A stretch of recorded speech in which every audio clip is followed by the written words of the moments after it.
வணக்கம் friends. TNPSC lab assistant 2019 கேட்கப்பட்ட ஒரு கணக்கு பற்றி பார்ப்போம். கீழ்கண்ட 5 எண்களில் 4 எண்கள் ஒரு குறிப்பிட்ட பண்பால் இணைந்து ஒரு குழுவாகிறது. அக்குழுவை சேராத எண் எது அப்படின்னு கேட்டிருக்காங்க. அந்த எண்கள் என்னென்னா 11, 13, 15, 17 மற்றும் 19. இந்த கணக்கு மிக எளிமையான கணக்கு.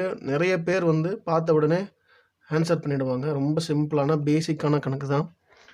இது நம்ம பகுஎண் பகா எண் அப்படின்னு சொல்லிட்டு சின்ன கிளாஸ்லேருந்தே படிச்சிருப்போம். அதை பற்றின ஒரு சாதாரண சம் தான். இது பெரும்பாலும் எல்லாருக்கும் தெரியும். பட் இருந்தாலும் நாம் டிஎன்பிஎஸ்சி கொஷின் பேப்பரை ஒரு செட்டாக நம்ம எல்லாத்தையுமே சால்வ் பண்ணி காமிச்சிட்டு வர்றதுனால ஸோ அதில் இருக்கிற சாதாரண கணக்கையும் நம்ம விட முடியாது. ஸோ அதையும் நம்ம சேர்த்து தான் நம்ம சால்வ் பண்ணிட்டு வரோம். ஸோ அப்படி பார்க்கும்போது நம்ம இதை எப்படின்னு எக்ஸ்பிளைன் பண்ணுறேன்.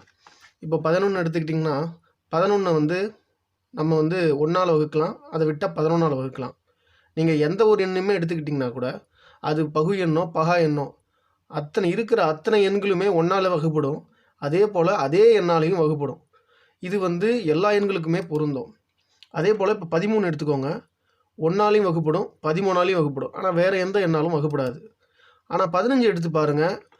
அதே எண் 15ஆலையும் வகுப்படும், 1ஆலையும் வகுப்படும். அது இல்லாமல் எதால் வகுப்படுதுன்னு பார்த்தீங்கன்னா 3ஆல் வகுப்படும், அதே போல் 5ஆல் வகுப்படும்.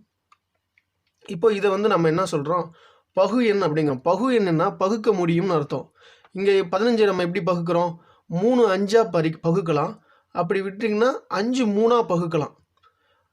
ஆனால் 15ஆல் வகுப்புறதும் 1ஆல் வகுப்புறதும் நம்ம சேர்த்துக்க முடியாது. ஏன்னா எல்லா எண்களுமே அதால் வகுப்படுங்கிறதுனால அது ஒரு ஸ்பெஷலான விஷயம் கிடையாது. ஸோ 15ங்கிறது பல எண்களால் வகுப்படும். அதே போல் அடுத்த எண் பார்ப்போம், 17 பார்ப்போம். 1ஆலையும் 17ஆல் தவிர வேறு எந்த எண்ணாலும் வகுப்படாது. அதே போல் 19 எடுத்துக்கிட்டிங்கன்னா 1ஆலையும் 19ஐயும் தவிர வேறு எந்த எண்ணாலையும் வகுப்படாது. ஸோ இதுலேருந்தே நம்மளுக்கு தெரியுது 15 மட்டும்தான் இந்த குழுவில் வித்தியாசமான ஒரு பண்பை பெற்றிருக்கு. அதனால் 15 ஒரு பகு எண்.